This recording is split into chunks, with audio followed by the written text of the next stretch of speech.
Hey everybody, welcome back. HSC Podcast 135. Got Big Box Steve on the mic, got the Big Smooth. I know Fresh West tonight. So got the two gonna be talking about college football, gonna be talking about last week in the NFL, coming up our picks, maybe a little bit about the season. But obviously we got to get started right here with college football. It's the day after, the quarterfinals have finished. You got the top four, they get a week to rest. And so we got a lot of comments last time on our picks last week, so especially around the college football. So we're going to start there and just kind of break down those games, and then we'll give our picks for the last four. And so I guess we got to start with Oregon because that's probably the biggest disappointment. And obviously, half-heartedly, I picked them to pick to win. Just because of the season they had up to that point. Right. So they go in, and they're playing a tough Ohio State team they played already.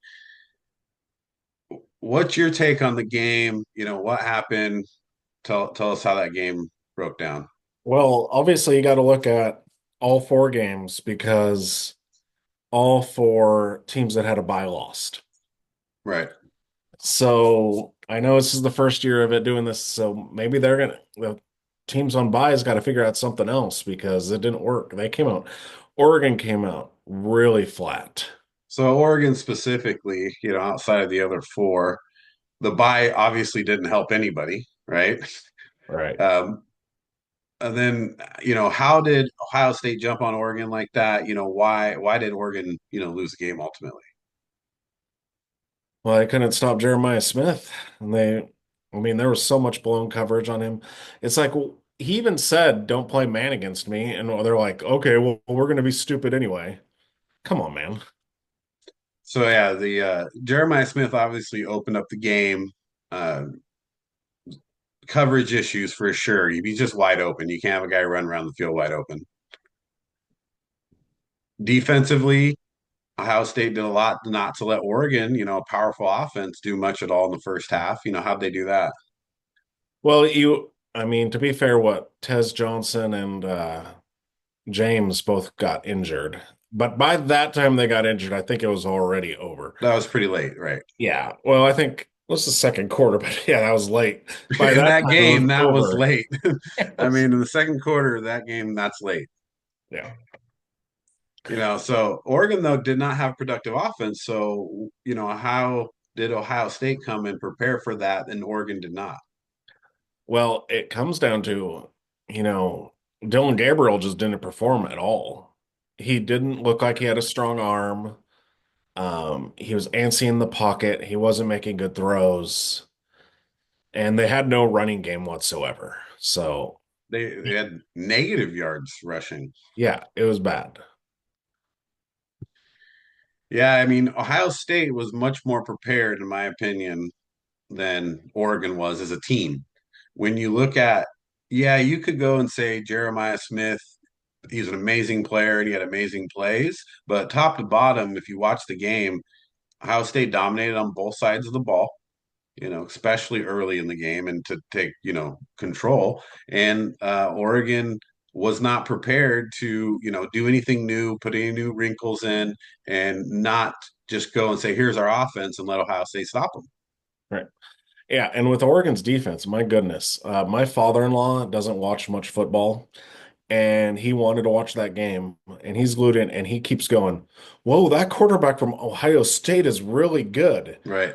And I was just like thinking, "Oh man, Steve would flip out if he heard someone say Will Howard is really good." But Oregon's defense made him look like a Heisman candidate. Throwing to open people is great Yeah, for any quarterback and at any level, and Will Howard, yes, he's not my favorite, college quarterback, but a high school quarterback is out there looking like, you know, Tom Brady, I mean, he'd be just killing it. So, yeah, I mean, that's a breakdown on both sides of the ball for Oregon. We're never in the game, complete blowout, and kind of a big disappointment. But you know what? We live in Oregon, and is this much of a surprise? Because it happens every time they're good, right? They Yeah, disappoint. What was it? There was something that said like 3,600,000 something thousand different uniforms and zero championships. right. Yeah, they got the uniform part down. Um, so last year they had a really good team that let down against Washington twice, right? So now you have the Mhm. same thing happen again against Ohio State. Does this speak to the inability of Dan Lanning to prep for games or just the poor ability of doing it? Well, you said it came down to coaching, and we both said that. I mean, but obviously, if Ryan Day is not playing Michigan, he knows how to coach, it seems. And Dan Lanning did not have that team prepared at all. No. But, it could be just this year. It could be he needs the experience of a head coach in big games. Yeah, I felt like he had a couple real big games last year and the same thing happened is why I pointed out because now you're when it happens the first time you're like, okay, he needs experience in big games and then it keeps happening, you might start saying, okay, is this guy really as good of a coach as we think he is? Right. Because sometimes that coach can sit in a long place, in one place for a long time, especially when you're having those records and going to those playoffs and going to those bowls, but never winning. Right. And it, But honestly though, because when Chip Kelly was there, it was the offense. It wasn't the players, you know what I mean? At least Lanning, he gets tons of great recruits. And that's like the first that Oregon's ever had someone get lots of recruits. I mean, Cristobal did, but he's not that great of a coach. well, so But what does maybe that Lanning. say for landing? Like you got all these Well, good at least players. Lanning got farther than Cristobal, though. Yeah. Think about it. Cristobal had Justin Herbert, and he made Justin Herbert not look like a great quarterback. Well, so now you've got multiple coaches then, that aren't helping you finish and get to where you want to be, losing big games, how long do you stick with these coaches? Well, if we're talking Alabama or something, Ohio State, you know, well, I would say USC, but man, they haven't been for a while. I don't think, I think Oregon has a longer leash because you don't usually it's hard to get recruits to Oregon. Even though they got Nike and everything, it still rains all the time. And it's not it's in Not the middle of ideal. nowhere. Yeah, I mean that so maybe that helps their coaches keep their jobs too long. Well, that's the thing. The only difference between Oregon State and Oregon is Phil Knight, right? It's Nike. That's the only difference. Both towns, Corvallis and Eugene, aren't the greatest to be in. No, but right now Oregon's obviously got the leg up because of their success. Yes. Even with this loss, they're still going to get a lot of good recruits. Right. Well, I mean, because you have Washington State, but Washington is in Seattle. It's a Right, big market. Washington State's in Pullman. It's like almost in Idaho. That I can see like a huge dynamic. Oregon State, Eugene, and Corvallis aren't that different. It's just that they have Nike. right. Yeah, and then with transfer portal, NIL, all this stuff, you have the ability now just to bring in players and they don't necessarily have to be recruits. You're getting other teams 5 stars transferring around all the time. Right. The rumor is, right, who their next Yeah, go ahead. What's the rumor that you heard? Quinn Ewers after his run at Texas, he's gonna transfer to Oregon. Right. So he goes there for his last year again. So now you have Bo Nix, Dylan Gabriel. Let's pretend, let's say this does happen and Quinn Ewers does it. I think Bo Nix's success kind of helps that story and that narrative of come over here for a year and look what can happen. Well, Dylan Gabriel was a Heisman finalist. That's what I So mean. yeah. And if he goes in and plays well in the NFL, that you could see that narrative start. Well, and what happened to it? Dylan Gabriel, they were pushing him out for Jackson Arnold, right? And what's happening in Texas, even though if Texas wins a national championship, they're going to still push him out for Eli, for not Eli, Arch. for, Yeah, Arch Manning. Arch, Archie. Yeah, and that's the thing though is you're going to have a lot of these quarterbacks looking for places that they can go and be successful this year, Yeah. And right now, Oregon does look like one of those spots for people to be like, oh, I could transfer over and still have a shot at a national championship. But maybe more importantly, get some really good stats, have a good year, and go to the NFL. Right. Well, was Quinn Ewers, was he Ohio State first? Oh, I don't even know. I think, He may be. I haven't really followed Quinn Ewers, back that far. yeah, Obviously at he was Texas, he went to Ohio State first before right, Texas. So he transferred. So you got Texas with a transfer quarterback. You have Notre Dame with Leonard, a transfer quarterback, and you have not Penn State, uh, Ohio State with Will Howard. right, Three transfer quarterbacks. Now Ewers is in his second year. The other two are in their first, though. right. Yeah, Ewers is on his second year, at least, maybe more. He's been there for a little bit. The other ones, yes, they transferred this year. So transfer quarterbacks obviously have a good chance to go deep in the tournament. So obviously, if we're rooting for anyone, like if we're talking about hating transfer portal, then you got to root for Penn State, right? Yeah, because they don't Because have Drew the one that Lawrence, started there. yeah. Yeah. So, well, let's talk Penn State. Let's go to the next game here. Penn State, Boise State. I know you're not super happy about it, and if people saw the last week's podcast or short, you had Boise State winning. So what Yeah, happened there in that well, game? it was when you're a team like Boise State or like a, Gonzaga basketball, you have good player. I mean, basketball's different because you only need five good players. But Boise State best player fumbled the ball twice in the Yeah, early game, and that's what destroyed him. yeah, pretty critical fumbles. In times where they were either moving the ball or were at flipping field position, things like that. Right. And that's the thing is there, and I've said, I know I didn't say it last week, but in earlier podcasts, I've said it. The weakness of Boise State is Madsen, and you don't want Madsen throwing the ball a bunch. And that's what happened. Genty fumbles twice early. Penn State goes up. Then Madsen throws three interceptions. You shouldn't have Madsen throwing 35 times. So if the turnovers is what killed Boise State. Really, I know because I mean Genty still ran the ball 30 times. It's not like he didn't touch it, Right.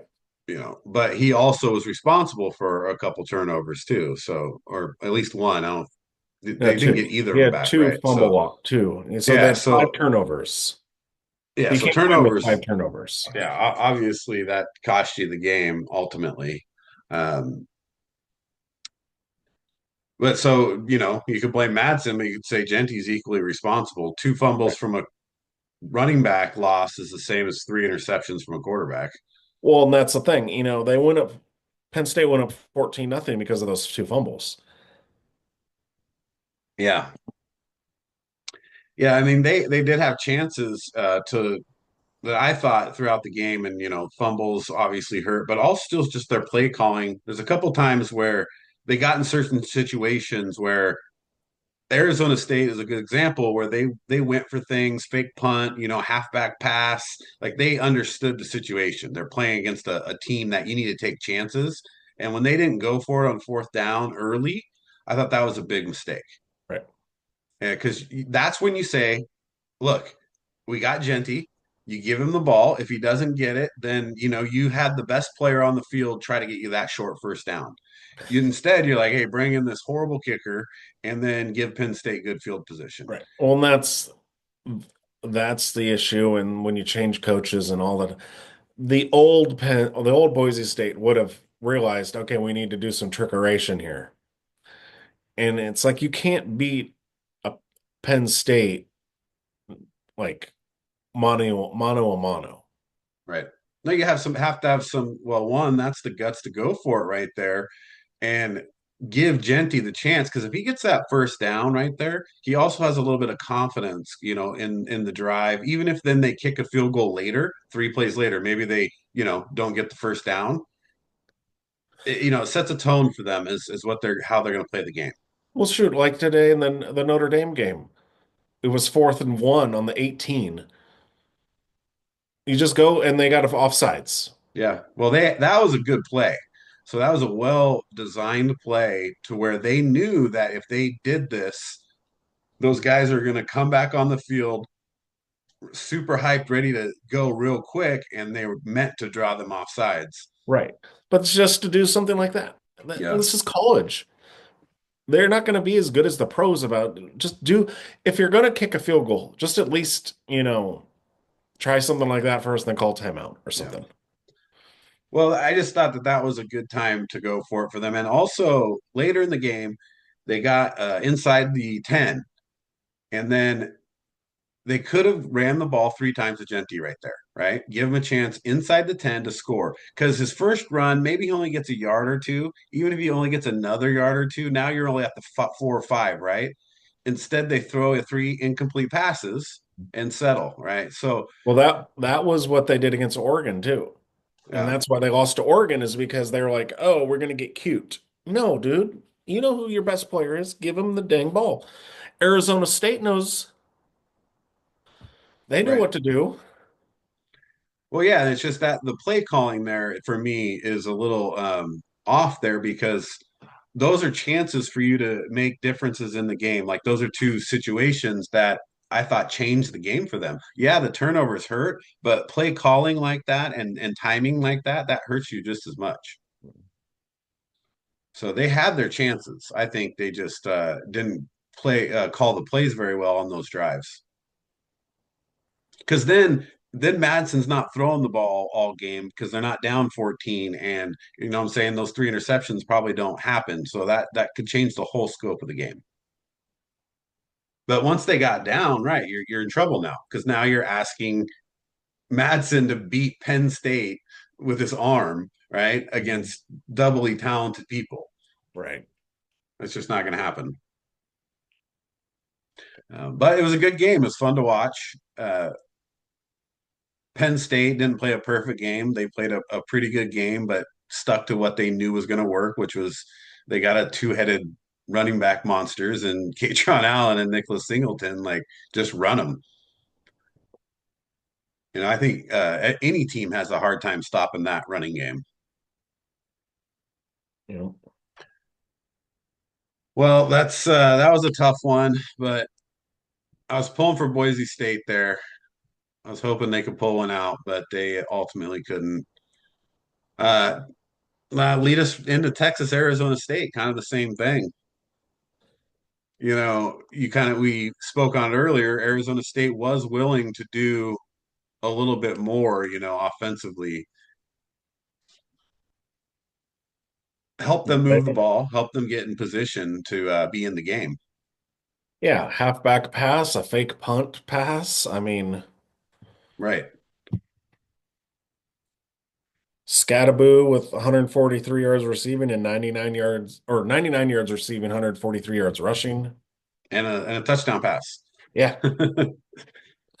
Well, they got lucky on the touchdown pass, but it doesn't matter. Sometimes it's better to be lucky than good. Well, and then I read that Scattaboo called that audible in the he was like, I'm going to pass this. So it wasn't even a play call from the coach. Well, if they've obviously ran that play before. Yep. Well, But it's yeah, it was lucky. too little, too late. Well, I mean, so that kind of fueled the comeback, right? Right. They get back there, they tie it up. So obviously the internet's going wild about it. So we have to talk about the targeting penalty non-call. I thought it was a good hit. I'm sorry. It wasn't like I'm sorry if the dude's short. He was just coming right at him. I mean, Right. it wasn't like he flew at him. Was it targeting though by rule? No, because they did a targeting replay and they said it wasn't. So Yeah, obviously, the officials looked at a replay and said it's not targeting. It's not right. targeting. We're not the officials. Yeah. And it's not like it was, they actually reviewed it. Well, so are you saying officials never get anything wrong? No, but usually officials are bang bang on the play. This was a where they took frame by frame and looked at it so closely. I, to me, it wasn't the like he didn't leave his feet. Well, so he was deemed a defenseless receiver at that point, though. So any helmet to helmet contact is targeting by rule. Mm, It doesn't matter how forceful it is or non-forceful it is. By rule, that's a should have been a targeting, but they didn't call it, so it wasn't. that's football, and that'd be dumb. I'm sorry. Did it really affect the game? Well, it would have. Besides, Right, besides giving them free right, yards. right. But so if it was in the second quarter, it would be a targeting. So that's the problem, though, is now we're taking these rules that are supposed to be rules and we're saying, well, we're not going to call it because this is going to give them a first down in a critical point of the game. See, that's the thing is I was like, also I'm tired of I'm gonna throw the ball up real high and hopefully get a defensive pass interference. Okay, I'm sorry. Just you know what? You had a chance. You could have still scored it. You could have still done what you needed to do. You don't need that 15 yards. No, Just no, just like today in the Georgia game. I'm sorry, you have a stupid walk on or whatever he was in the wrong spot. Yep, you cost your team 15 yards, but you had a chance to actually still. It wasn't like it was first and 25. It was first and 10, just 15 yards later. yeah. Yeah, I mean, all these things are going to happen. The question is really though with the targeting penalty, right? And this is why that's such a big thing right now is when you've seen the replay, right? It definitely by rule should have been called targeting, but it wasn't. Yeah. In the spirit of the rule, I don't think it's targeting. Right, and they would call it they call it all the time in other situations, but to not call it in this situation, that's people's biggest argument is that that you if you're going to make it a rule, make it a rule. It's a stupid rule. Because think about this. We're in the playoffs. That happens. He's gone the whole next game, Yeah, there's a player suspension involved as well. which is stupid. Well, it'd be for the first half of the next game, right? When it was in the fourth quarter, Right. it's a So full game. So, full like, if it was game. in the second quarter, he'd miss the first half of the next game. Right. But it's in the fourth quarter, so he'd miss the whole other next game. It's not just two quarters. So in the second quarter, then he missed the second half and the first half of the next game. Yeah. That's what you're saying. Yeah. And that's a what's he a second or third team all American? Mm-hmm. Yeah. That safety Taft, what his name is. So yeah, that's a lot to lose. But there's a lot of times where that's called, and now apparently you don't call it when it matters. Well, I think it's a dumb rule anyway, because how many times can a Yeah. player just, oh, I'm going to crouch. Aha, you hit my helmet. Yeah. Well, and it's hard when you're trying to make that tackle. Like he's not thinking about, where his helmet is, anything like that. He's just trying to stop him at that point. Right. And he didn't leave his feet. If it is projectiling like this, I'm sorry, when you go and you make a tackle like this, that's what you're taught. Make a tackle like this. Right. I'm sorry the dude was so short. Well, I think he's falling towards him, right? So they're just coming towards him. But like I said, it's been called, 100 times this year, that penalty. Right. Yeah, I mean, Arizona State was gifted with Texas missing two field goals too at the end of the game. So Oh there. man, Arizona State had plenty of chances, but they did do a great job, and you have to give their coach. I really enjoyed watching their coach call the game. Unlike some other games this weekend or this that I watched where I didn't enjoy the way the coaches were calling the game. He was making good decisions, but aggressive. A lot of changing up based on what Texas was doing, and that's what got them back in the game. And he knew when the time, like for the fake punt, like he did it at the right time, right? Other teams have those times throughout the game, and they don't do it. Where there was a lot of great coaching that led up to that comeback that they got to, and a lot of great play, not just from Scadaboo, who played well, but also Levitt made a lot of really huge plays on his feet, getting first downs and long third downs, and getting them to the end zone. So it was a great job by Arizona State. They were definitely overmatched, though, skill wise. Athleticism. Texas is a far better team. So that to me that was they were lucky to be in it. It was fun to watch. I thought Texas was going to win. They made a lot of mistakes, still won the game. Yeah. So snuck by on that one. Notre Dame, Georgia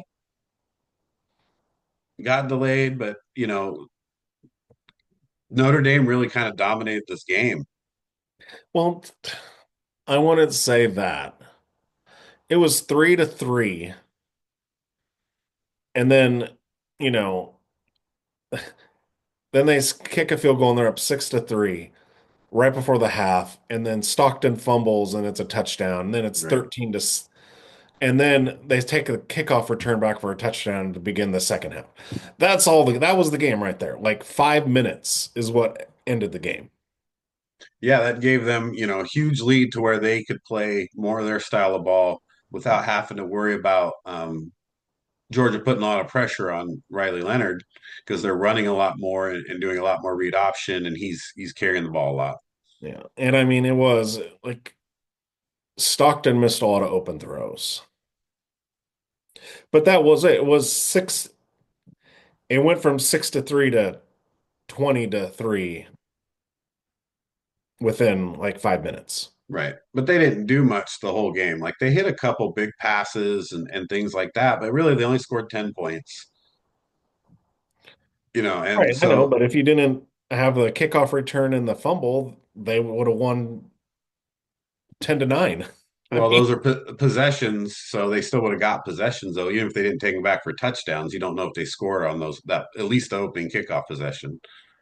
They still right, can but you score on also that. don't know if what would happen if he wanted to Yeah, it fumble. changes the whole game. The point is that Georgia still only scored 10 for the whole game, and you wouldn't expect Georgia to put up 10 Right, against anybody.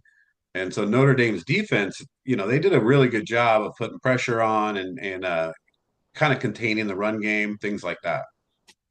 right, Their defense was better than I thought it was. They played better than I thought they were going to play. So I got to give them some props into that. Talking about that score.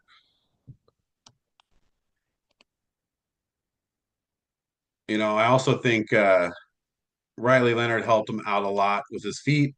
That was important. He needed to definitely be a presence on the ground so they couldn't just, take certain things away from their offense. yeah, I think it was mostly mistakes by Georgia though, because he had that player in the white area that cost him because it took him out from within being in the red zone, in the inside the 10, and then the fumble, and then the letting a kickoff return. I mean, that's on Georgia. Yeah, I mean, kickoff returns lucky. You got to be lucky to get one of those. But you can't fumble the ball, and that sideline guy, that's just stupid. That's a not even a player suited up. Even Yeah. worse. Oh my gosh, dude. I don't know. He's transferring. Yeah, I don't think he's playing for them again. Uh, It's not so like it cost him the game, but it doesn't look good.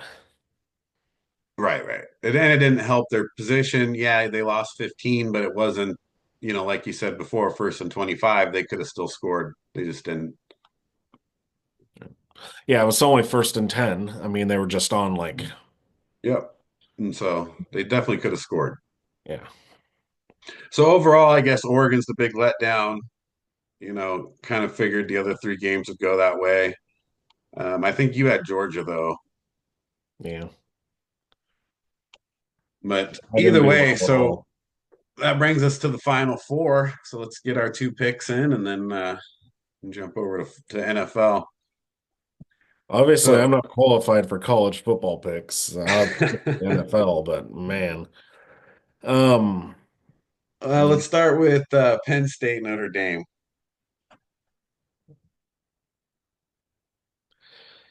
this is a tricky one because it's basically the same team, right? Penn State and Notre Dame are pretty much the same team. Yeah, they play very similar. They're yeah, the makeup of their defense, it's not exactly the same, but they have similar schemes with similar athletic players. They're both running teams with experienced quarterbacks Right. who can make plays with their legs. Yeah, I would have originally said Penn State's wide receivers had a big advantage, but watching Notre Dame's today, they're not too bad.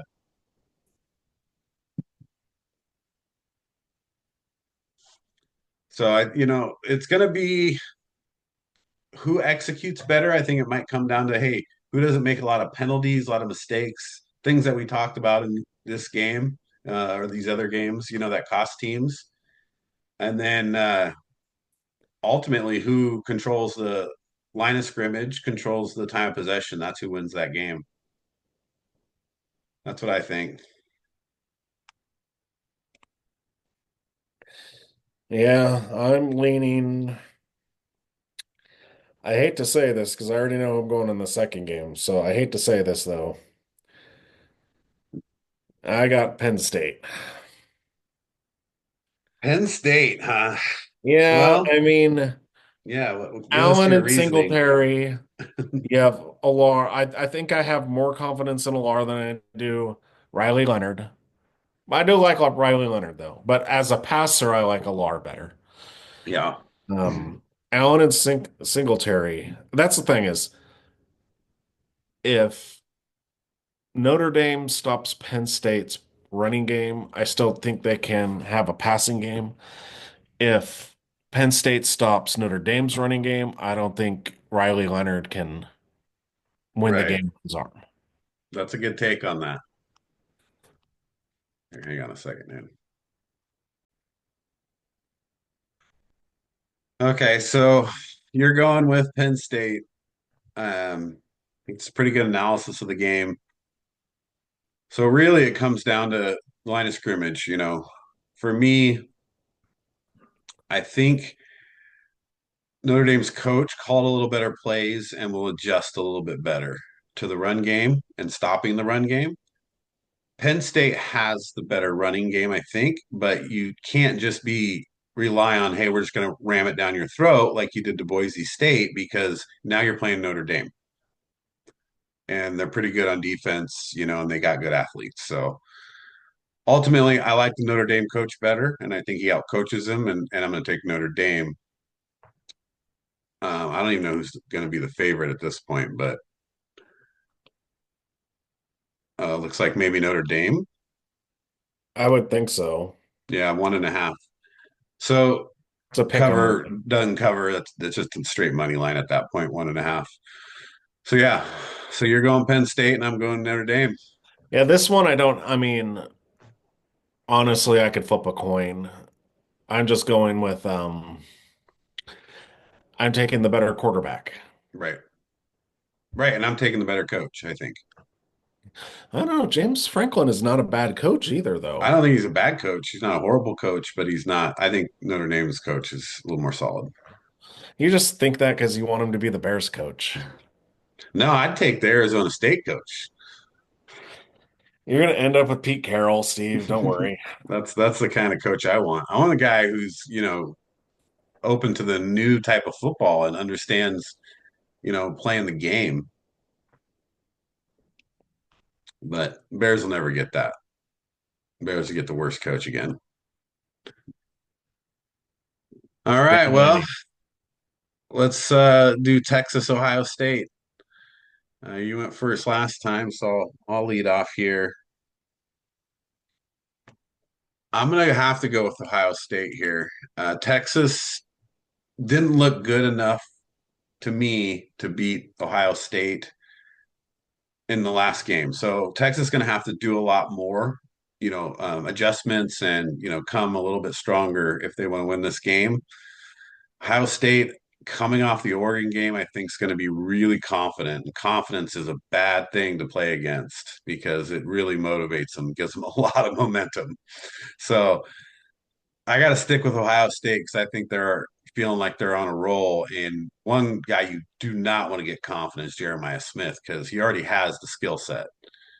And once he's, really playing out there like he can, he's tough to stop. So I'm going to go Ohio State. They are 6, so they're going to cover that with a touchdown. So, Isn't it crazy that everyone's saying that as a freshman, Jeremiah Smith, if he came out this year, he'd be the number one pick. yeah, I've heard that. But you know what? I want everyone to not forget about Ryan Williams at Alabama Right. because he's pretty special too as a freshman. That's going to be what they have to wait till their junior year, right? So they have to Yeah, wait so they're years. going to come out at the same time. That's going to be pretty special to have those guys. Yeah, then you'll have a few other guys with them too that are always going to be pretty good. So that's going to be a deep wide receiver class. Yeah. Who Yeah, knows if Arch stays? You could have Arch Manning and those two in the same draft class. right. Jeez. Arch will still go number one, I think, in that Oh point yeah. if he plays well. Because quarterback, we know quarterback's always more important. Yeah. Yeah. So, So yeah, what do you it's got here? Ohio State, Texas. What do you got? well, I'm taking Ohio State. That's what I was saying because then it's like great, a Big Ten championship. But this is what's weird to me. So Texas had only 45 yards. Their best running back had 45 yards against Arizona State. That's it. Yeah. Well, and then their backup, who normally does well, did nothing. So not only Yeah. Wisner only did 40, but Blue did nothing at all. Yeah, he had 4 carries for 4 yards. Arizona State's run defense is pretty good, though, ranked high, right? And they're not like Boise State. You're talking about a Big 12 run defense. So they did face good teams all year running the ball. Yeah, but I just don't, I mean, dude, like what Scadaboo did, you imagine how Junkins and Henderson, Yeah, and that's the issue. So, and this is why we're saying about if they just would have had, Kyle McCord, then this would have been a no-brainer, right. right? I mean, when you have Henderson and Junkins at running back, and you have Smith and Egbuka Yeah, Cuba. Cuba, at whatever his name is. receiver, that's hard. You can't stop all those guys. Yeah. My gosh, yeah, Jeremiah Smith 7 for 187. Yeah, it was and a lot of that in the first half.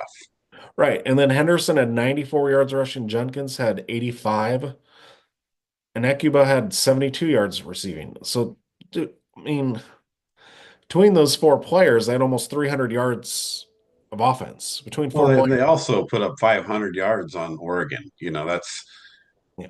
you're not going to do that all the time, and I don't imagine you're going to do 500 on Texas. Well, and that's where Texas kind of disappointed me with their run defense. But Scadaboo was just, he was, Dude's built different. yeah. There's a lot of times you say that, and you watch him run. How many people it takes to take him down? How many he bounces off of? How many shoulda, coulda had him, didn't? Things like that. Um, I don't care how good your defense is. He's a hard guy to tackle. Right. And he's going to be one who falls in the draft because he's a running back, and they're going to Right. be, oh, well, White, probably slow running back, and then he's going to be pretty good in the NFL. Yeah, I'm sure he'll do well with the way he runs the ball. Like as long as he can stay healthy, he'll have 4 or 5 good seasons. But it's going to be hard for him in the NFL to stay healthy the way he runs the ball. Right. It's Look, it's not high school anymore. College is way harder, right? And he's still doing it, but now it's like 10 times as hard when you go to the NFL. So it's a whole different level of who you're running over. So he's going to have to, learn to run the ball a little bit different, but he's got the tools. So both Ohio State there, it's a 6 point game. Like I said, I think they went by a touchdown. So you got to take them to cover there. So championship we'll deal with later. We're saying Ohio State and either Penn State or Notre Dame. If the matchup I would like to see would be Notre Dame, Ohio State. I don't want to see Penn State, Ohio State. No, I mean there's something doesn't feel great about that, but man, that would be a rivalry game though. Can you imagine that? I'd like to see I want to see kind of, you know, I grew up, I want Notre Dame to be good again. Well, I guess hadn't I not done a little bit of Oregon bias, I probably would have taken Notre Dame because I really think Notre Dame has the best shot given the way their team plays, and how the coach has that team set up. They're built for a 4 game playoff, right? It's a hard thing to do. How much these kids are playing in this short period of time, plus you just got done with a whole season. So you want to make sure that you've got the game plan to have that little bit of longevity as well. Well, obviously, it doesn't matter about taking breaks because all the teams that took a break lost. Right. Well, yeah, the bye week, but then that you could also attribute some of that to seeding, right? And how I think they were seeded incorrectly. Even if some people got buys, and I get it, you have it set up with conference champions, but that's not where I thought everybody should have been playing each other. Right. But I, and that comes back to my point about there shouldn't be conference championships anymore. Because what kind of a different game would Notre Dame, Georgia have been if it was back out there? Right. Because he got hurt in the championship game.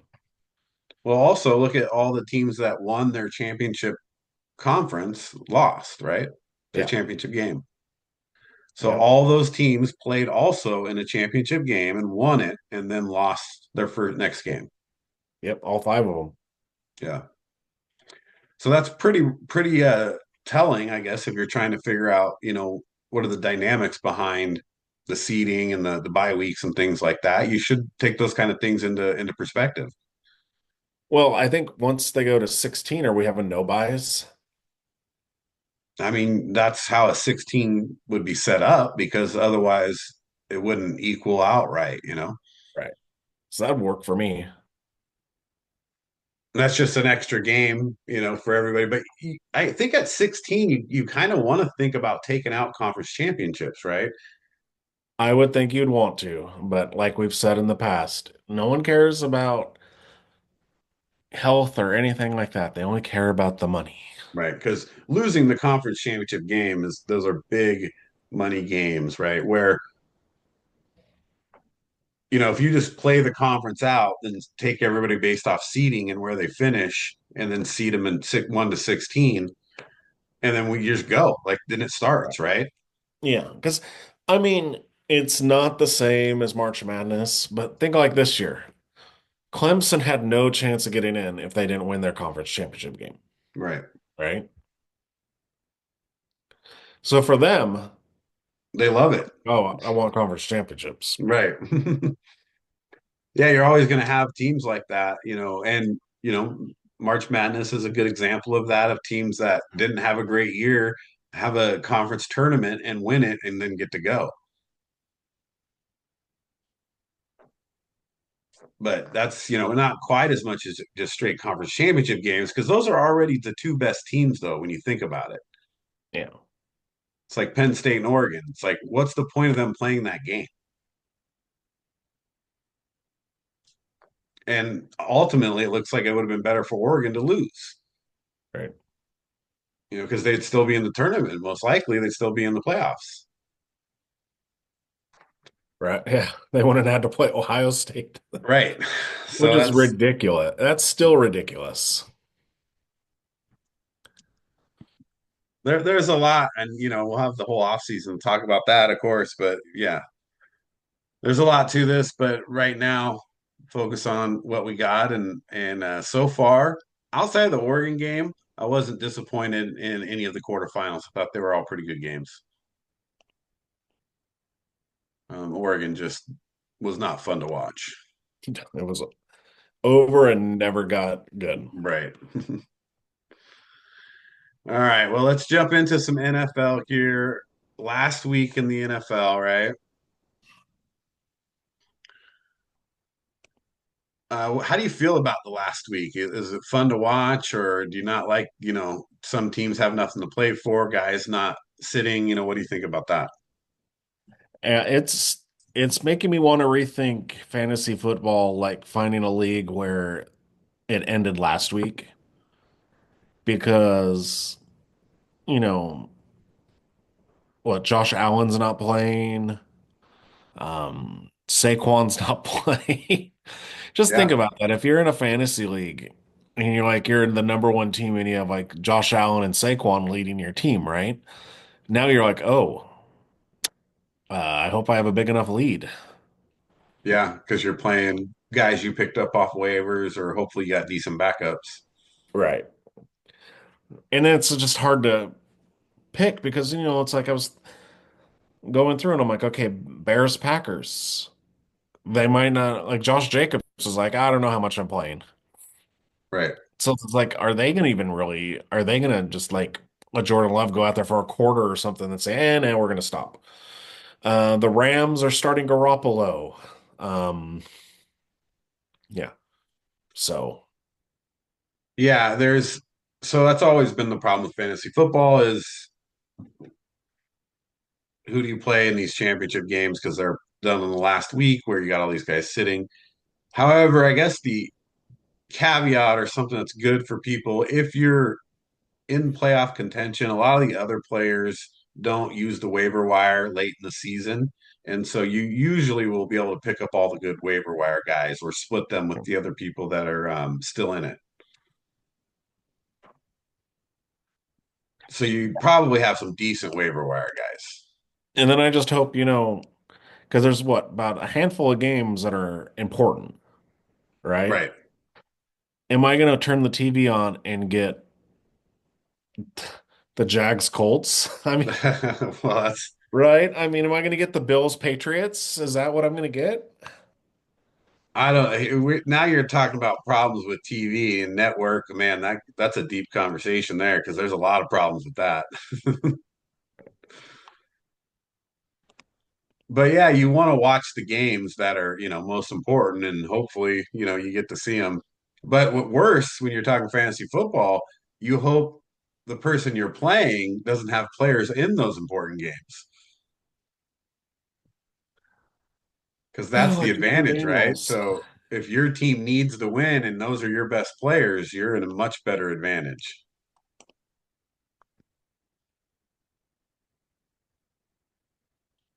So let's jump in here, though. Talk about the week anyway. Not that the picks matter too much, but we can talk about our picks. You've obviously had a big lead for, 3 or 4 weeks or more. So there was no coming back. You finished what? I What'd you got do? 168 and 88. Yeah. So yeah, I think you have me by at least more than 10 games. So that was I didn't do well there at the end trying to come back. But last week gained a few games back, so I'll make it look closer. It's like ruining a spread, You get a Right. few wins at the end, or you get that last second touchdown. Or fantasy football, the garbage time touchdown like destroys your Oh, defense. the worst. All right, well, let's jump into Week 18 NFL picks. Cleveland at Baltimore. What do you got? Uh, Baltimore is favored by 20. Yeah, Um, yeah, I got Baltimore winning this. They need it. They need to, so they can be the what, 3 seed. yeah. So if they win, it's done. They're the 3 seed. The Browns are starting either DTR or who they were. I forgot there was someone else they might play too. Well, I mean, DTR is not going to play well. Right. I I saw some. I was like, really? I mean, I think Oh, they could Bailey win by 20. Zappi. Oh, you never know. Bailey Zappi is going to start, actually. He's a little bit squirrely. Yeah. He had a few good games with the Patriots, got him on a nice little run. Ravens point spread versus Browns rises after Cleveland names Bailey Zappi as quarterback. They're like, oh, yeah, you're going to get killed for sure now. Yeah. Yeah, I Well, bet players like Miles Garrett and stuff aren't going to play. yeah. Nah, 3-13. I don't, you don't want to win this game. Got one, two, three, four teams at 3-13 right now. And guess what? The Raiders isn't one of them. Right? Because you know what? Who knows? The Raiders might fall back even further. Who knows? They just like to win meaningless games. Yeah, that was brutal. But to Let's be see. fair, come on, dude. It was against uh Mac Jones and Oh, Spencer equally as Rattler. bad. Yeah. So it's like, oh, you great. You won against two pretty bad backups. Good job. Way to go, Antonio Pierce. Somebody has to win the game. They both can't lose. Yeah. Anyway, yeah, Cleveland not winning this game, so I'm thinking Baltimore. That's a big spread. They probably will cover though. Hopefully not too much. I need Derrick Henry to get as much yardage as he can. Yeah.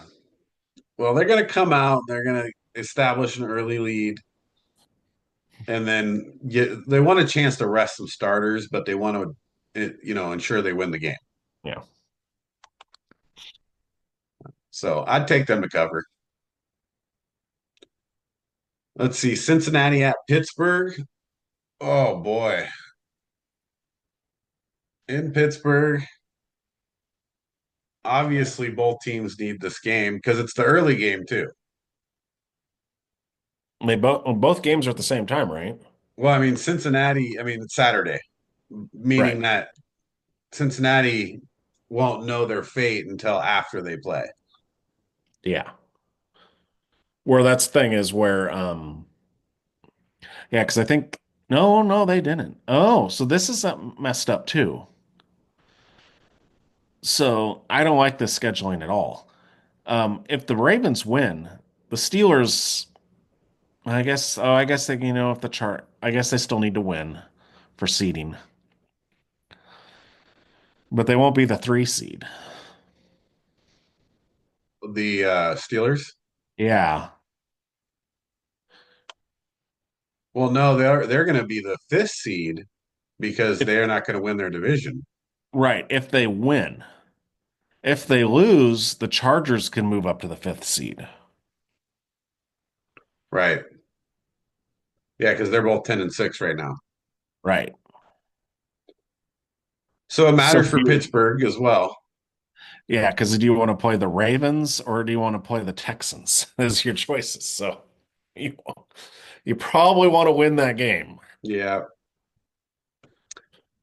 Boy, that's going to be a battle. So yeah, you got a team with their last hopes to make the playoffs, and you're playing for seeding, which matters too.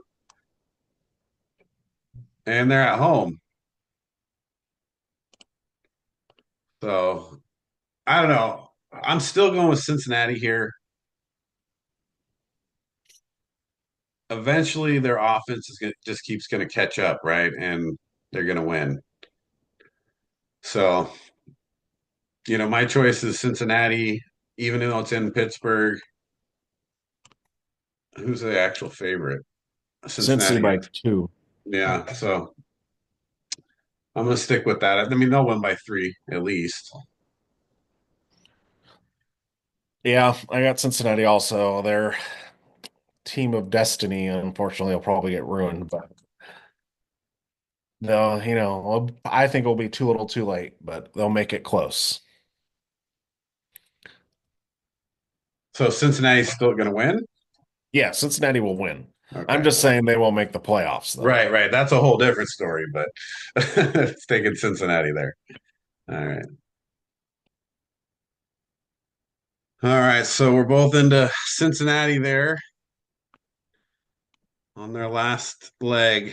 See if they can even, I mean, be a big disappointment if they didn't win that game. So, Carolina, Atlanta. Obviously, this still matters to Atlanta. So they haven't been eliminated yet. And Carolina, they're 4-12, not anywhere real close to the number one pick. So this probably matters to them a little bit. It's a conference or a division game, right? It's your chance to knock Atlanta out of it, eliminate them.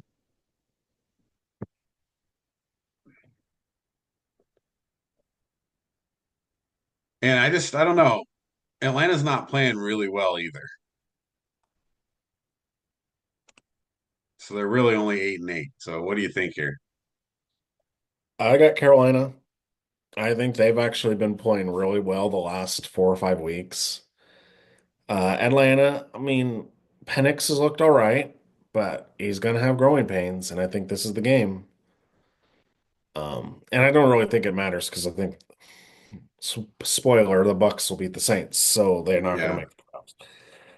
But I got the Panthers, and because they need a little momentum. You know what I mean? This, like, with the Raiders, it's like, no, you suck and you have no quarterback. You don't need to win games. Carolina's got their quarterback. Now it's time to, bring your quarterback up and win some games. right. So for me, I got Carolina winning this one. Yeah, even though it does matter to Atlanta, I think it matters to Carolina a lot too. And just how the two teams are playing right now, I think Carolina is playing better as a team than Atlanta. Atlanta should win this game. They have the players and everything to do it, but Carolina's just playing better. So I'll definitely stick with that and go with Carolina as well. Washington at Dallas. So obviously matters for nobody. Never mind. Um, I think it matters to the Commanders. yeah, I mean they're already in the playoffs, but you were talking going back to that seeding thing, right? Yeah, because here, would you rather play the Eagles or the Rams? Yeah, at this point, I think the Commanders would rather play the Rams. Yeah. I don't know that I want to play the Rams though, healthy. Either one, I think, would be a tough game, but yeah, so they have a reason to win though. Like if you're looking at just overall. What about Dallas? Do they come to play 7-9? I mean, Dallas has weirdly been playing pretty tough late as of late. Maybe they were like Mike McCarthy. Uh, Man. but Well, I mean, most of them are injured or yeah, questionable. CD Lamb's out. Yeah, they did get, I'm sorry, I forgot. They got blown out by the Eagles last week, so never mind. Yeah, Cowboys have no chance. Yeah, I'm taking the Commanders in a pretty easy win here. I think they cover too. And hopefully Jaden Daniels rests the second half. Yeah, get up maybe 21 points or something. Hopefully from my Brian Robinson Jr. or something, not Jaden Daniels. Right. That'll help you. Let's see. Chicago at Green Bay. Not much to talk about here. No point for the Bears to win, except if they want to feel like they beat their rival. Come on, Steve, it's the Packers. Yeah, I mean, I know that, I'd like them to win that game, but, you're not doing yourself any favors. I personally would sit Caleb Williams and let Badgham play. There's no reason to take any chances this late in the season. I mean, you know what you got, you know what you're working with. The worst thing that can happen is, an injury that extends all through off season and into maybe even next season.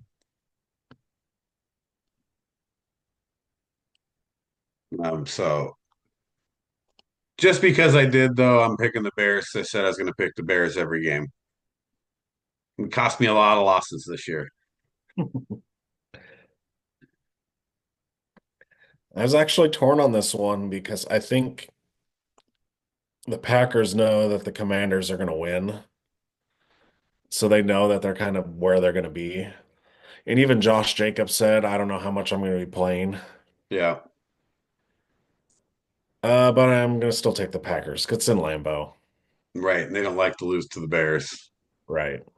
I mean, I can't even remember who the Packers were playing. It was this earlier this season.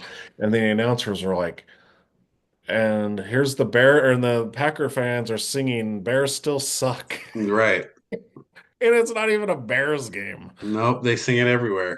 I think they sing it in their closets at home. It's a 10-point Green Bay spread too, so that's a lot to cover. Yeah, I don't know. You know what? I'm going to take the Packers to win, but not to cover. Yeah, they'll probably cover. But like I said, I'm picking the Bears because this was the year, but not. All right. Well, Houston at Tennessee. What do you got here? Does this game matter? I got the Titans. Yeah, this doesn't matter for Houston, that's for sure. Yeah. And that's when I was like, the Titans are favored. Then I'm like, okay, that means the Texans are not st playing very many people. They're in where they're at. So yeah, I'm going to take the Titans to win I because don't it know, helps the man. Texans out too. Titans, they got a chance to get a real high draft pick if they lose. I know that's why it helps the Texans to let them win. I know. So both of them are out there going to be trying to let the other one win. I think Tennessee will be better at that. I'm gonna I'm gonna take Houston to win the game because Tennessee, it really does them no favors to win. Like it actually hurts them a lot. Yeah. I could see a scenario, and I don't know what the strength of schedules are or anything like that, but I could see a place where like the Bears are picking number two. I mean, if all of these 3-13 teams win, Well, the only one that I don't think will win is the Browns. Every other 3 and 13 team I think might be able to win this week. interesting.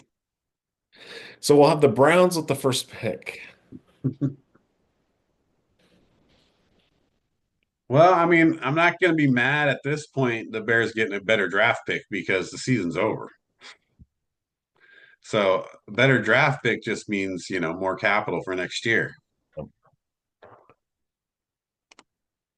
But yeah, I mean, I still went with Tennessee on this one. I mean, Houston on this one. So even though Tennessee is at home and the favorite, they still only have it 1.5 though. Right. All right, how about Jacksonville at Indy? So we got Indianapolis, Jacksonville. Um, this was a toss up too, but I got the Colts winning.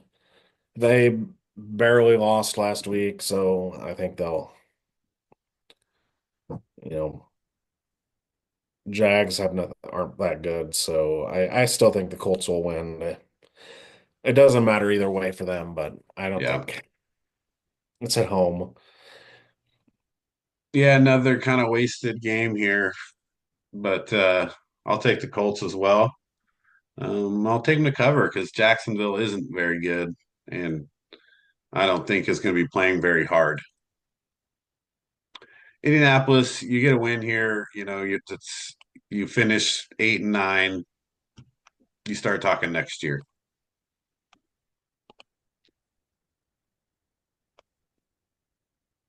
Let's see. Here you go. This is one of those scenarios. So Buffalo at New England, right? Buffalo's sitting already. Josh Allen's not playing. They have absolutely nothing to play for. Right? I don't think James Cook's playing, so And then I guess the Patriots, you have your quarterback. Do you really want to go after this win? Because you're one of those 3-13 teams. I think like Jared Mayo wants to go after this win so he could be like, okay, we were young and we knew we weren't going to have a good year. We're just, and it is. It's like I said before with the Panthers, Patriots have their quarterback now. It's time to win games, not just play to like get a better draft pick. You got the quarterback. Right. You're gonna get one of the top tackles in the draft, right? Or you're gonna get one of the top receivers in the draft already, even if you win this game. Yeah. Yeah, it's a good take on that. I mean, I don't see any reason that New England doesn't want to win this game, except to get the higher draft. But that usually means you're trying for a quarterback. Yeah. You don't often tank. And I guess Travis Hunter kind of throws a little mix in that because there are teams that want him. They expressed that, but it's not the same as tanking for a quarterback ever. And with Travis Hunter, I don't see him playing both ways, and that's why he has so much value. Right. Yeah, it'll be interesting to see his NFL career. So you taking the Patriots here? Yep, they got the Patriots. Buffalo's still the favorite. Yeah. Well, I'm rolling It's with the in New favorite on England this too. one. Buffalo doesn't play well in New England. Yeah, New England's always been tough. I'm staying with Buffalo though. I think their backups are better than New England starters, but we'll find out. We got to give up 3 points, man. Stupid no snow games. Yeah, that's the time of year where that makes it fun to watch. Get some snow involved. Let's see. Giants at Philadelphia. Does this matter? Nope. No. Giants need the quarterback, so they're tanking for sure. This has got to be Philly, right? I got the Giants. Taking the Giants, really? Yeah. AJ Brown, Barkley, and Hurts aren't playing. Right, but it's still the Giants. Well, the Giants beat the Colts last week, put up 45 on them. Drew Lock. Drew Lock, I mean, that's the thing is like the front office and stuff might want to tank, but the players don't. Yeah, And Drew Lock wants to put up point, show that he can still play. and put up big numbers. Yeah. Yeah, it might be his future at another team. You'll know though they're tanking if all of a sudden Malik Neighbors is injured or something. Right, right. Pulls a hamstring. Yeah. Right. But yeah, I'm taking the Giants. They're gonna follow the Raiders' footsteps and win two stupid, meaningless games and ruin their chance at their top quarterback. Well, at least they got all these teams playing, or most of them playing at the same time, to where they can't see the outcome of the game Yeah. and say, oh, well, that team lost or won. So, that'll change how we play.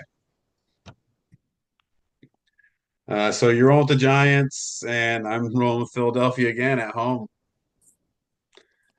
Philadelphia is too proud to lose to the Giants at home.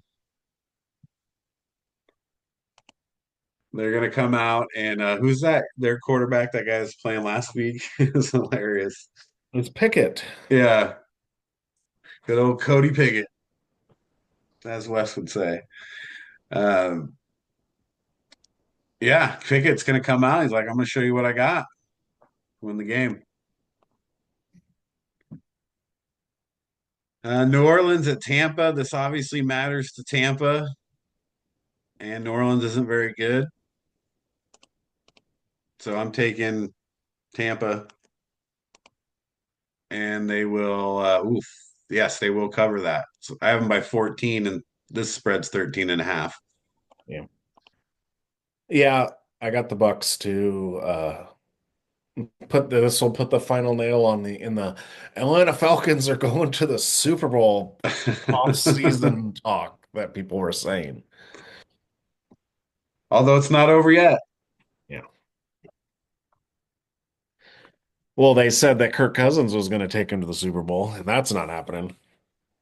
Yeah, he's not even starting. And they still technically can make the playoffs, and he's not starting. Yeah. So that's an interesting decision. Kansas City at Denver. What a letdown game, also, because a lot of people want to see Denver lose, and then a lot of Denver fans want to see Denver win. Right. Well, Denver or Kansas City probably would rather, yeah. This one's tough, weirdly tough for me because I remember a few years ago, the same thing happened where Kansas City had nothing to play for and they started, what was his name? He's a Michigan quarterback. Oh, Gerbach? No, no, not that old. Oh, I'm just talking the last 4 or 5 years. He's retired now. oh yeah, Henny. Yes, Chad Henning. Yeah, Chad Henne. And he came in and they had no reason, they had nothing, and then they went in and won, Right. right? So, but it's hard. I mean, I got to take Denver, but I'm not going to say they cover the 10.5 point spread. Yeah, it's weird how big the spread is on that one.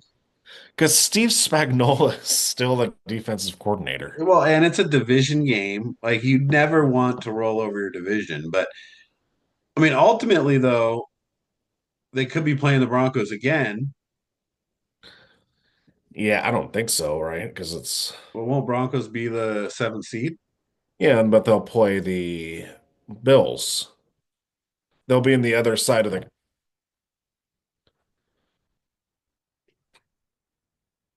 Why would the worst seed be on the other side?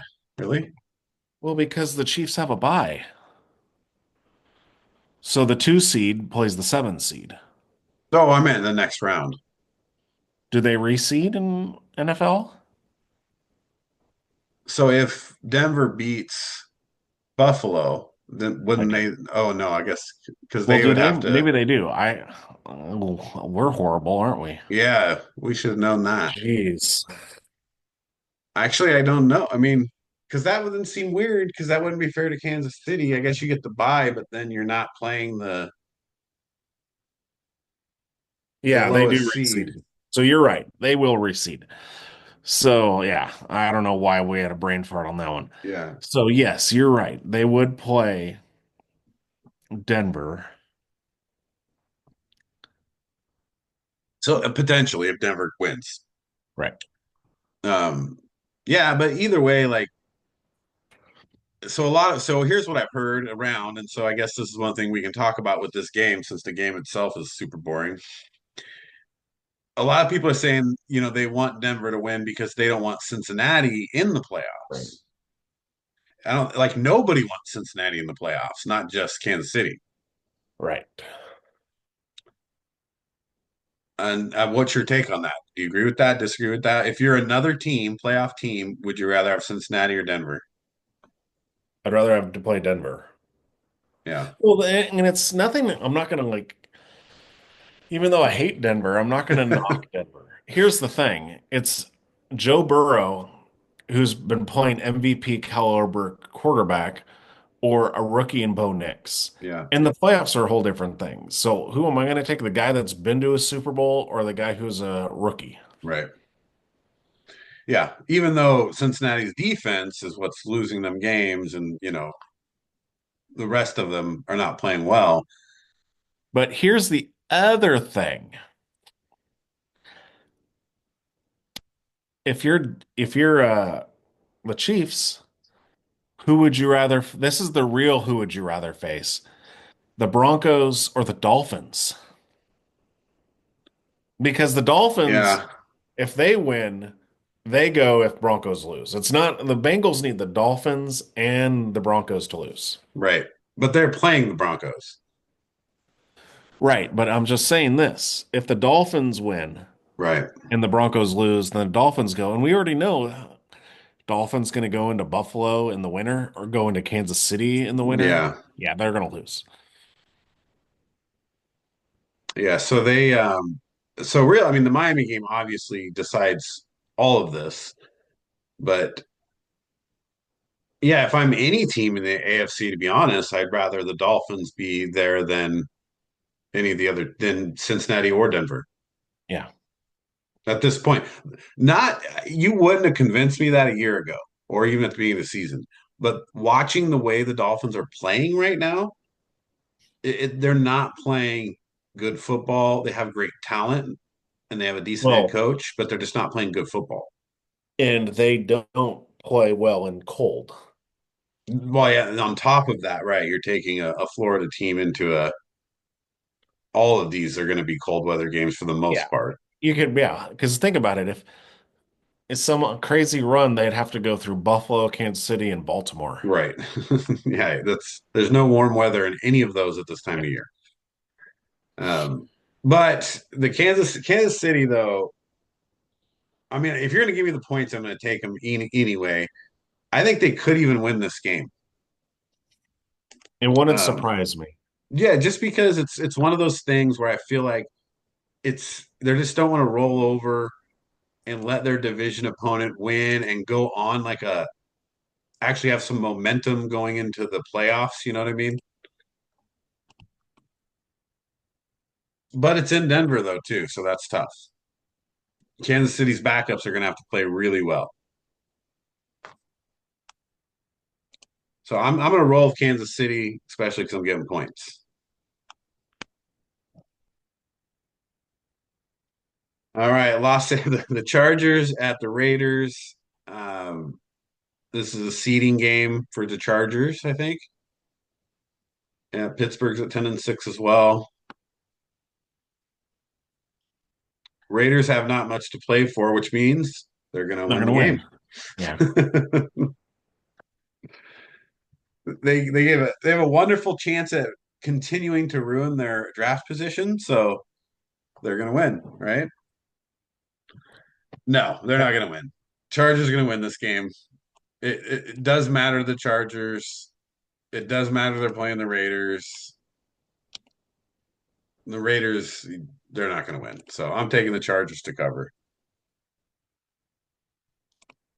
Hopefully you're right, because the Raiders need this loss because they've already screwed themselves, and they need to be as close to the number one pick as they can. So if they either trade or I don't know, but I don't. It's yeah, I'm taking the Chargers, but it wouldn't surprise me if the Raiders, That's the way the season has been going. So it wouldn't surprise me either. because I mean, is it? Do we know? So if the Chargers lose, all right. So if they lose, Pittsburgh wins. what about Denver? Can the Chargers move down to the seventh seed? No, wait, yeah, if they lose 3-3, then it's a big tiebreaker. Start to look at common games at that point. Let me look here. Chargers. Chargers conference record is better than Denver's, so that may be one of the tiebreakers because they'll have the same division record. Did they split head to head? No, you're right. Okay, so no, the Chargers are either the 5 or 6. Yeah, they beat the Broncos twice, so it doesn't matter.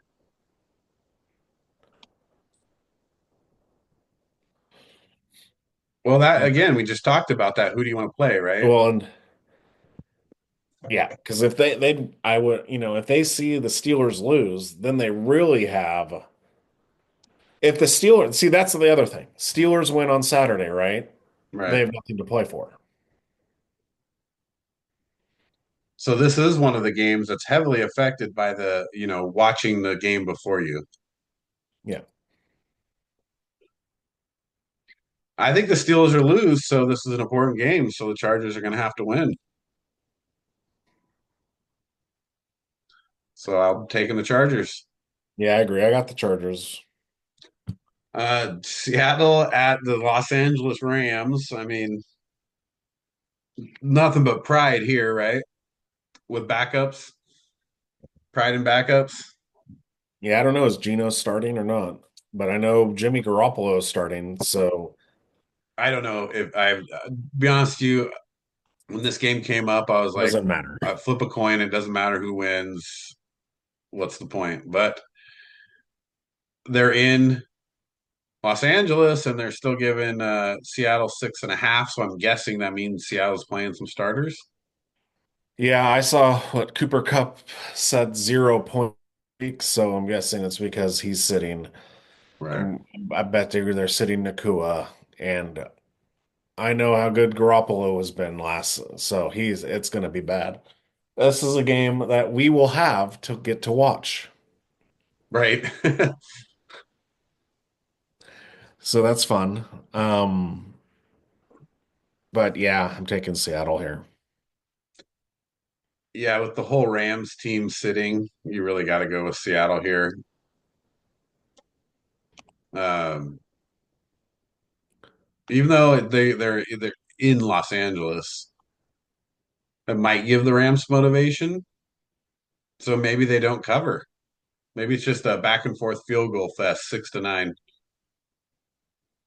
Yeah, yeah, I think Seattle will cover. It won't look good. It won't be a pretty game though. Well, then here's the big question. We talked about this earlier. You got Miami at the Jets now. In a way, Miami is kind of the same position Cincinnati is, but sitting a little bit better in the statement that they have to win. They just need a Denver loss, right? Yeah. Both those games will be going at the same time though. Right. So they won't know. They're going to have to come out and play hard against the Jets. So what do you think here? I got the Dolphins. The Jets are dumpster fire. I don't think they're playing. I don't know if Rodgers is playing. I doubt Devontae Adams plays. Garrett Wilson wants out. You don't think they want to spoil Miami's season? I think they want to. I just don't think they can. I think they're just a dumpster fire. I mean, And they're in New York. It's going to be cold.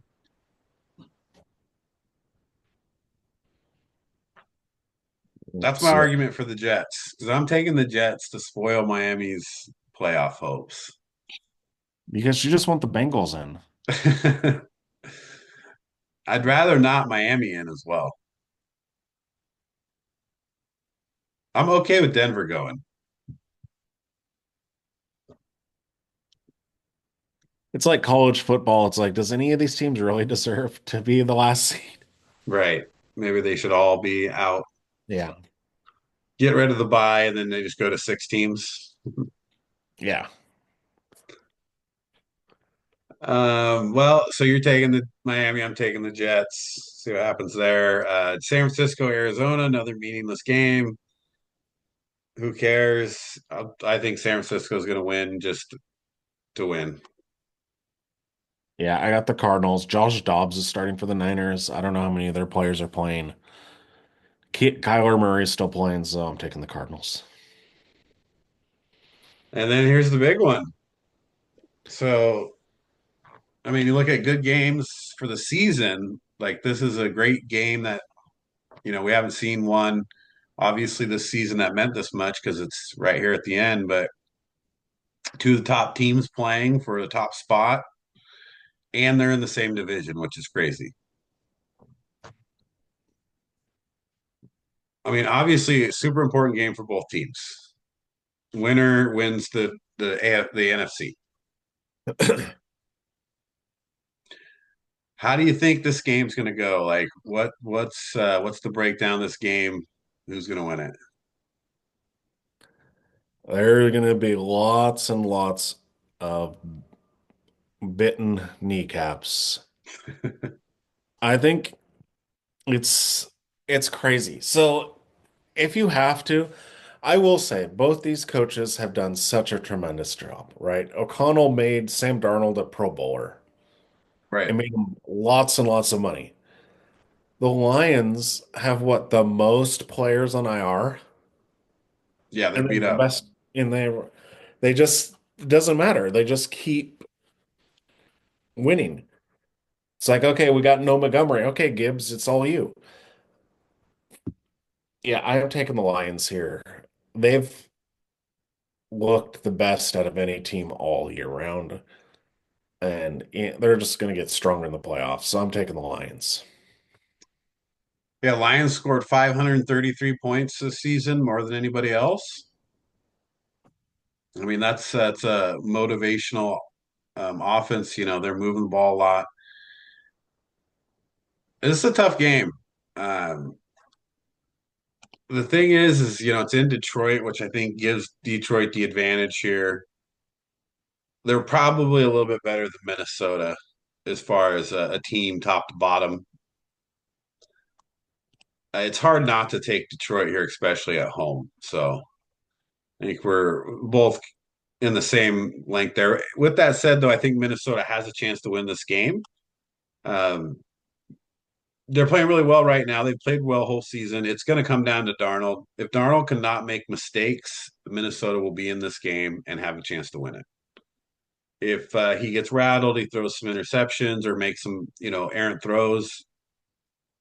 I think the Detroit will win the game handily. But here's a take, and this is what I think is the most interesting part of this game, and so I want to get your take on this. You've got Ben Johnson, offense coordinator on Detroit, and you've got Brian Flores, defense coordinator, Minnesota. What does that matchup look like? Because I mean, to me, those are two of the best at the business of what they do. So how does that play out? I think the thing with the Lions is Flores can make them one-dimensional, but they'll still.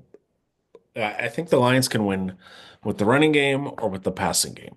So that's hard because that is what, when you're a good defensive coordinator, you're like, okay, I'm going to take one thing away and go with their weakness. What is the Lions' offensive weakness, right? Right. Well, it's you would the normal historical eye test would tell you that they have an average quarterback throwing to really good wide receivers. However, his statistics, if you didn't know Sam Darnold from anybody else, you would think that he's a pretty good quarterback. Right. Well, I thought we are talking about golf, though.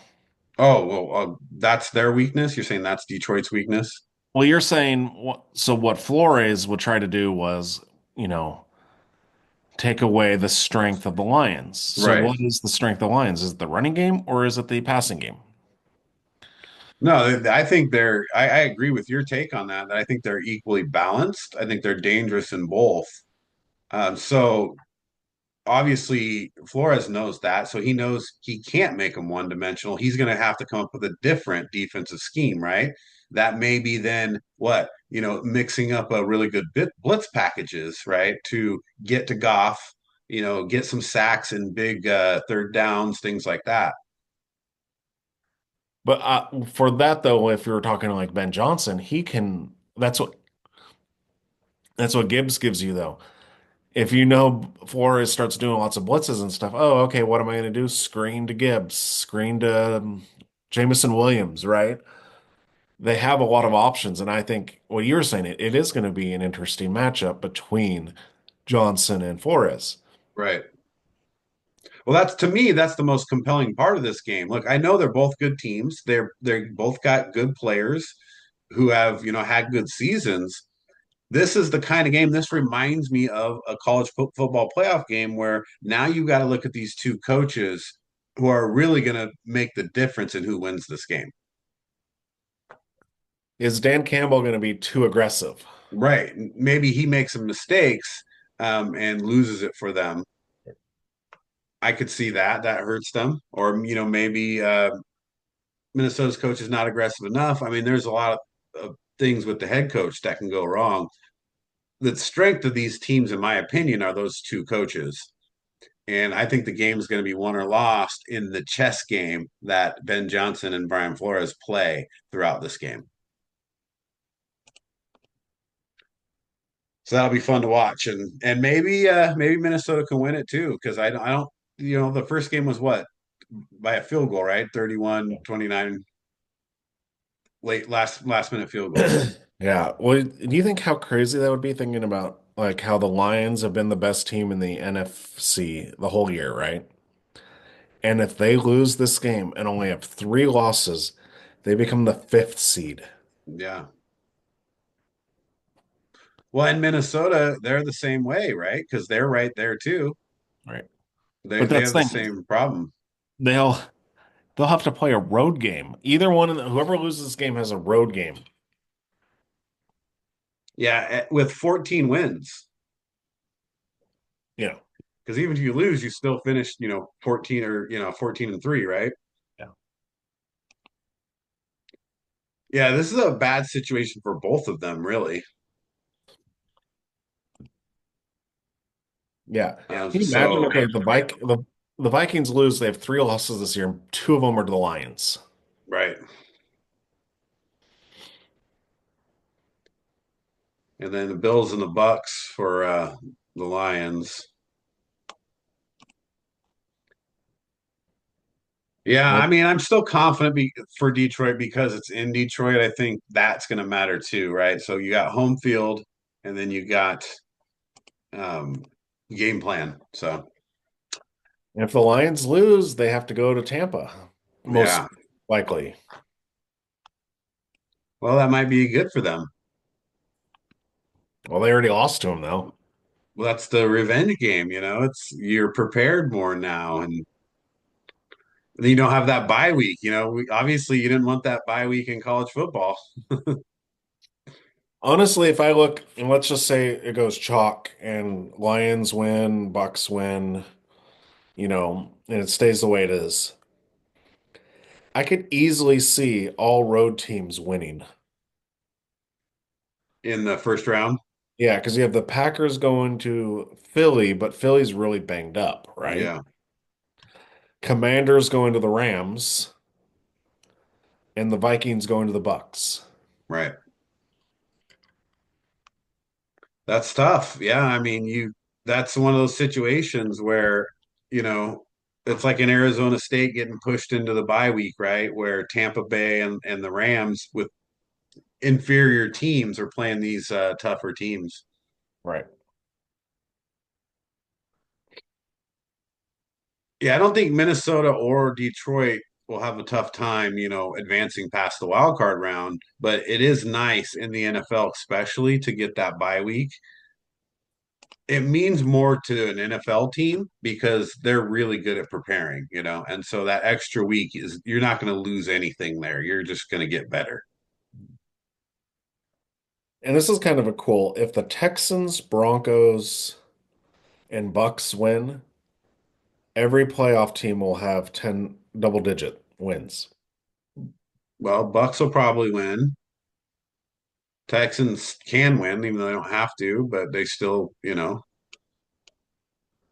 need to win there. Um, The Broncos should win. Broncos, they're on their playing for their playoff life. So yeah, I could see that happening. I think you could see every team having 10 wins there. Usually it's the NFC South that ruins that. They always love to throw in those 500 teams. Well, I mean, it's not the most exciting week. It's a great finishing game. There's a couple games, obviously, that matter. I think Saturday, right? You've got the Saturday games you're going to want to watch, or at least the Bengals game. Yeah. And then we got those 125 games when we were talking about playing at the same time. That would be Denver and Miami. So there's something in the afternoon and something at night. So there's not a lot to watch, but there is some games out there. Yep. And then you got Vikings Lions. But of course, we'll get Seahawks Rams and Commanders Cowboys probably. Right. Sounds about right. All of the morning games, it looks like I'll be working around the house. Not a lot to Not a watch in the lot to do. morning. Yeah. Well, that'll get us into playoffs, so that's exciting to me anyway. I know the end of the season, there's that slight lull. At least college, you got a lot of stuff to watch in that. But NFL playoffs for me, is a little bit different. It's more exciting to me. It's a year that I pay attention to a lot of the games where college, I'm not as in depth as I am with NFL, so it's a little more exciting to watch the NFL. So we talked last week. So let's wrap this up with we talked last week about our strength in the division or the conferences, right? Who we thought were the best teams. We got a lot of comments on that, interestingly enough, about our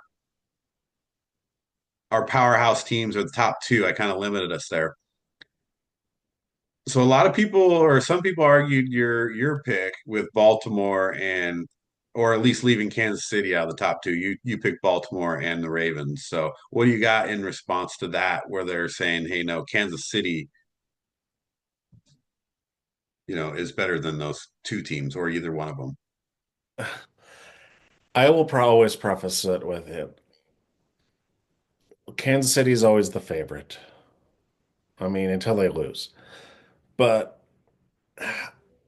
because you see it every year, it's like they don't look like the best team, and then they somehow just win games. Yeah. The Ravens rushed 6 times, right? I mean, the Bills let Kansas City go down in 2 plays to get a kick a field goal. You know what I mean? The, Andy Reid is a great coach. Mahomes makes plays when it counts. And the Bills and the Ravens choke in the playoffs. So I get it. I'm not going to, I test the Bills and the Ravens are better teams than the Chiefs. I test. Does that mean they're going to win? No, because the Chiefs, they're the Chiefs.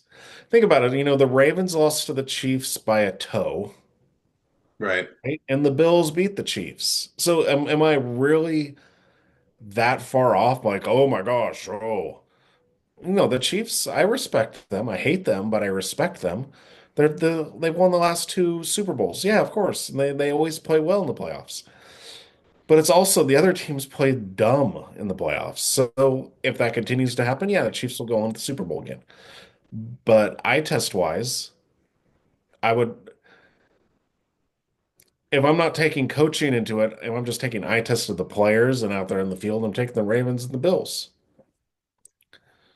Yeah, I mean the Chiefs haven't played particularly well to finish the season. They're statistically they've played pretty good in some areas, but when you look at like how many points they're scoring and against who they're playing, they're not really putting up big numbers, against the Raiders and the Panthers and the Browns and the Texans, losing to the Bills, barely beating the Broncos. So it's not, yeah. I mean, obviously, we know they've been close all year, but they're also not statistically blowing it out of the water either. And who knows? They could be doing the old saving ourselves for the playoffs and then we'll turn it on thing, which would happen. I would not be surprised if the Chiefs win another Super. I'm Yeah. not gonna downplay the Chiefs and say they're horrible. They're not. You gave me two teams, and Yeah. I guess the two teams were the Bills and the Ravens. The favorite though is the Chiefs still. Yeah. Yeah. I think the Chiefs, they definitely have that advantage of, almost help them with Pacheco, having to go out for a while. Now he's back and healthy, and now you got a better two-headed run system, and Hollywood Brown's back, and you added Hopkins, and it's like they almost, roster-wise, they've improved recent. So that's helpful for them. I won't say if we're gonna do like once to get the playoffs, I'll probably pick the Chiefs to win every game because I until I see them lose, I mean, it's like the old Patriots. The Patriots did that too. A lot of the game, you're like, oh, well, the Patriots don't look that great, and then they all of a Yeah. sudden win the Super Bowl. Yeah. I mean, that's the problem. And, you said it before, Kansas City has looked like this before and still won the Super Bowl. And so you know, I guess you do kind of roll with them, and that's why I picked them is because until they lose, like they still are the champs. So Now, to be fair, last year they got the wake up call when the Raiders beat them. They haven't got that wake up call yet. well, they'll probably lose this game to the Broncos, But that's not a wake up call because no one's playing. right? Yeah, no, they don't care about that game. Right. They're not going to be like, oh, we lost, because when the Raiders beat them, the Raiders physically beat them down. And they were like, oh man. And they were pissed. They're like, what happened? How did this happen to us? And then they had a lot of time to reflect. And all of a sudden in the playoffs, they're a whole different animal. But this year they haven't had that challenge, right? Yeah. Well, they did, and they lost against Buffalo. Right. But like when the Raiders played them, they physically beat down the Kansas City. The Buffalo Chiefs game was a good game, right? Yeah, it was fun to watch for sure. It Right. was I mean, 30-21.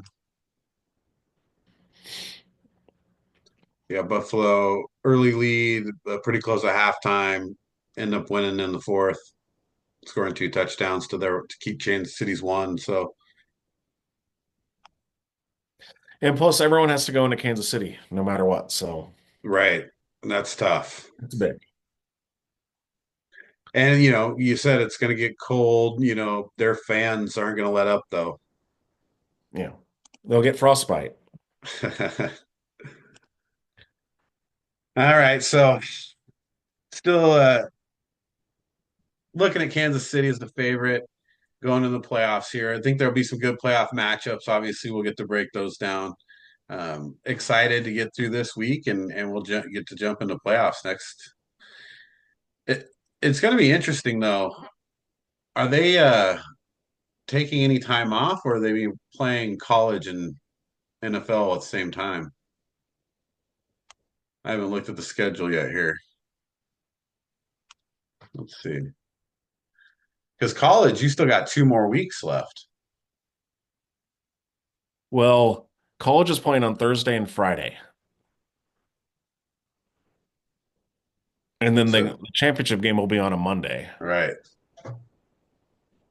That's going to be good weekends with a lot of football.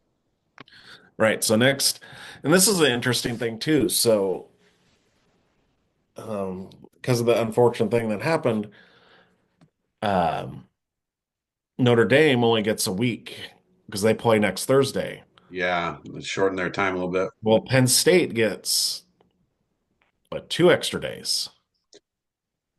But maybe the short time helps. We saw that this round. Right. But that was like the difference between playing 1 week, early and then having 3 weeks off. It's Yeah, only a just few days. a couple days.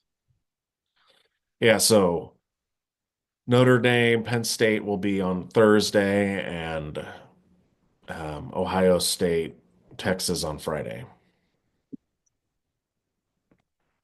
And then the playoffs immediately starting for the NFL on Saturday. I think so, yeah. Right. Okay, I can deal with that. So we're gonna go into a lot of games real quick. Yeah. I think because, and then I think they'll have a Monday game. NFL will do Saturday, Sunday, Monday for the first round. Right. And then it will be Saturday and Sunday, and then you'll have the college football championship on Monday. Yeah, and then you're just all NFL at that point. Yeah. Well, we'll finish up here. Just quick update to the podcast.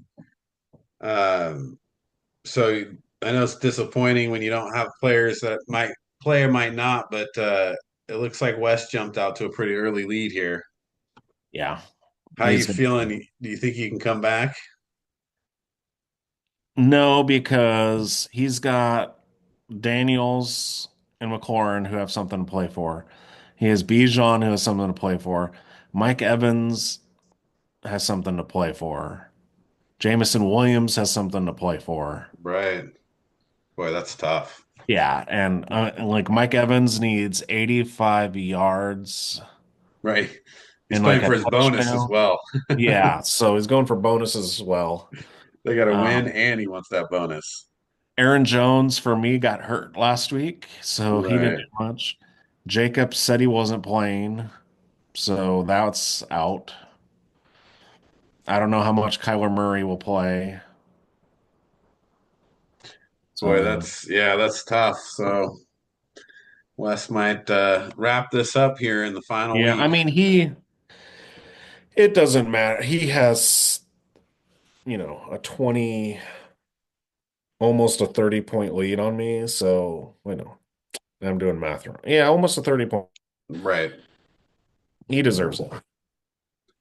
So, Yeah, it would have been cool to see a good closer, close finish, but maybe you never know. Like, well, because he had Mike Evans go off and he had Jaden Daniels get overtime and then he had Jamison Williams. right.